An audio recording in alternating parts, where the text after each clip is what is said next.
नमस्कार, मी संदीप राणे, शहराध्यक्ष महाराष्ट्र श्रमसेना मीरा भाईंदर.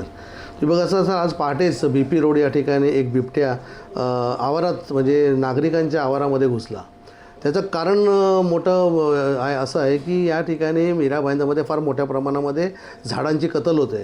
फार मोठ्या प्रमाणामध्ये मँग्रोव्हजवर मोठे मोठे रिसॉर्ट बनत आहेत, मोठे मोठे संकुलं बनत आहेत. त्याचं कारणच ते हे माजलेल्या अधिकाऱ्यांना वारंवार वृक्षप्रेमी त्यांना सांगूनसुद्धा ते ऐकायच्या भूमिकेत नाहीत.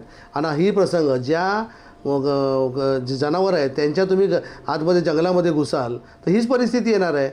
आणि आज तुम्ही बघत आहात आज त्या मुलीवर हल्ला झाला आहे, त्याच्या परिवारावर हल्ला झाला आहे. तर मला वाटतं त्या परिवाराला आज चांगल्या हॉस्पिटलमध्ये त्याची ट्रीटमेंट व्हायला पाहिजे.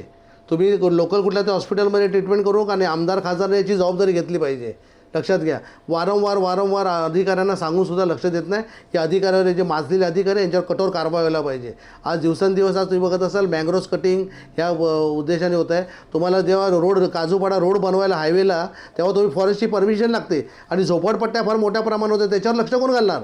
म्हणजे वॉर्ड ऑफिसर आणि जे नगरपालिकेचे जे भ्रष्ट अधिकारी आहेत ना ह्यांच्यावर गुन्हा दाखवला पाहिजे. मी गणेश नाईक साहेबांना आवाहन करतो की मीरा भाईंदरमध्ये लक्ष द्या. फार मोठ्या प्रमाणामध्ये झाडाची कत्तल होते, ह्याच्यावर आपण जातीने लक्ष द्यायला पाहिजे. फक्त जंगलामध्ये ते मेंढर सोडून आणि ते बकऱ्या सोडून हे होणार नाही आहे. तर या त्यांचं जे या ठिकाणी एन्क्रोचमेंट चालू आहे त्याच्यावर कडक कारवाई व्हायला पाहिजे, आमची मागणी आहे.